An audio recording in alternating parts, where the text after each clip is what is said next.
Discurso histórico. We are honored to welcome President Bukele as we reflect together in prayer, seeking wisdom for leaders, healing for nations, and peace among all people. Please join me in welcoming His Excellency President Nayib Bukele.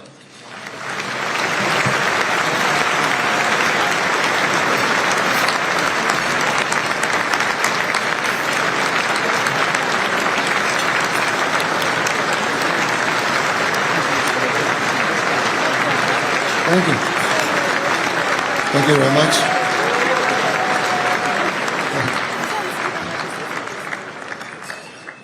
Thank you very much. Good morning, everybody. Honorable members of the United States Senate and House of Representatives, distinguished national and international guests, people that are watching us right now, ladies and gentlemen. It is an honor to be here today alongside leaders of this nation and other nations and cultures and backgrounds.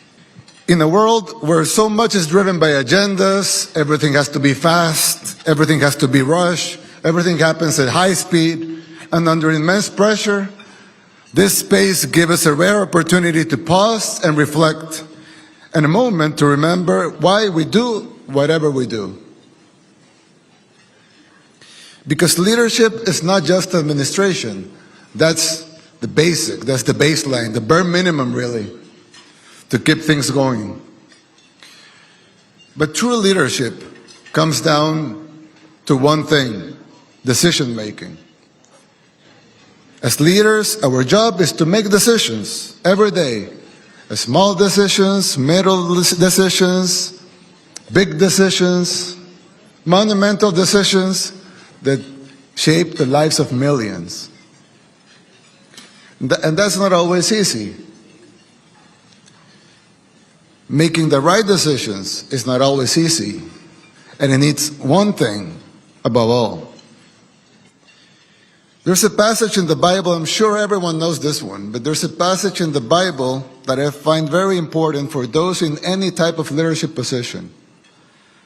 It talks about the time Solomon ascended the throne, and God appeared to him in a dream, inviting him to make a request for whatever was in his heart. As you know, Solomon could have asked for anything: riches, power, victories over his enemies, or a long, healthy, happy life. But he didn't. He asked for none of that. Instead, Solomon asked for wisdom so he could serve his people well. And God answered that. Because Solomon had asked for wisdom when he could have asked for riches and honor, God would grant him extraordinary wisdom. And he would also give him everything he hadn't asked for. I believe this passage is timeless. Leaders shouldn't ask God for riches, fame, or material possessions. Leaders should ask Him for wisdom. A couple of days ago, we had the honor of hosting a national prayer breakfast in El Salvador for the first time.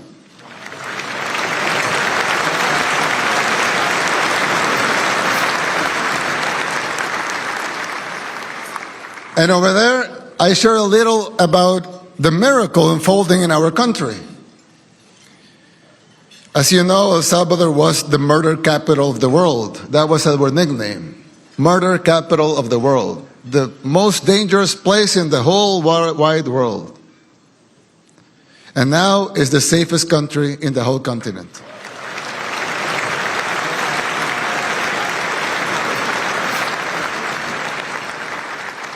So over there, we talked a little about the miracle unfolding over there. Our experience has taught us that it's impossible to have such big change without the intervention of God.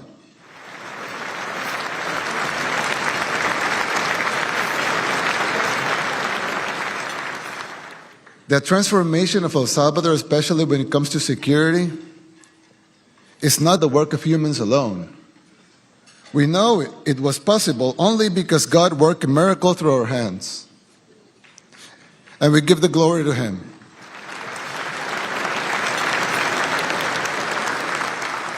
He guided us to make great decisions in times of great darkness. Many people don't know that our enemy was not just of flesh and blood, but spiritual as well. The gangs didn't just murder, rape, extort, they also worship Satan. Straight up, literally. When we went to their homes to arrest them, we discovered altars they've been using for satanic rituals. This is well documented. We put up the pictures, the videos right away. But for some reason, the global mainstream media didn't think it was worth it to cover it. But we know gangs in El Salvador were satanic, and they worship Satan, and some of those gangs are here in the United States. Bringing security to our people meant shielding them from that. Shielding the innocent from the plague. Putting the safety of our honest people first. Guarding those who were seeking peace and had to face the curse of the gangs. If God did this for El Salvador, He can do it for countries all over the world.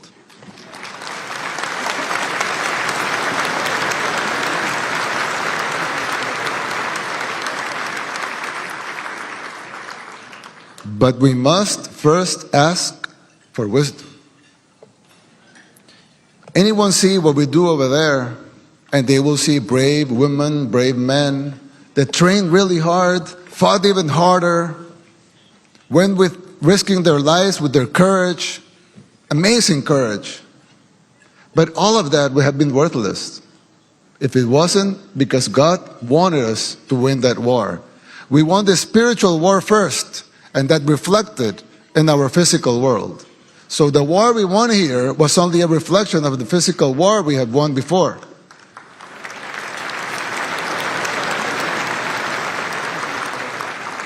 Every battle, every fight, every war worth fighting has to be won first in the spiritual world, so that can reflect in the physical world. There's another famous saying in the Bible that you can prepare the horse for the battle, but it's God who decides the outcome. The victory lies in Him.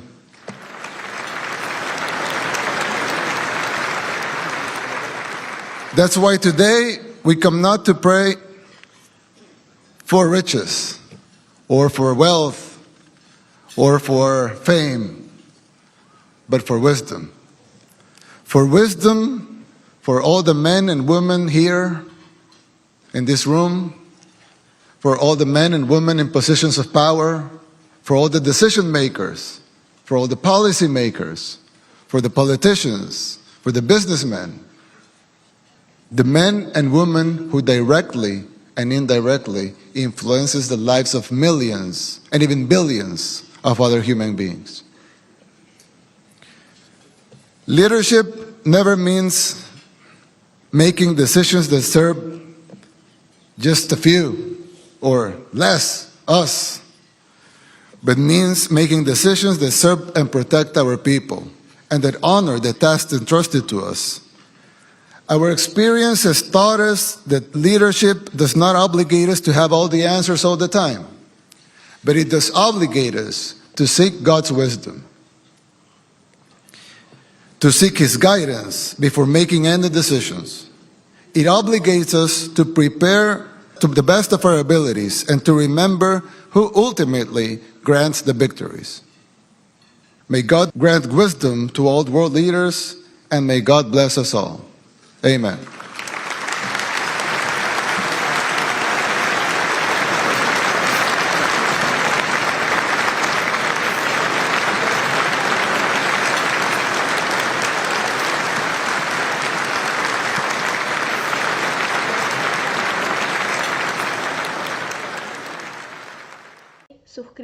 dale like y compartí.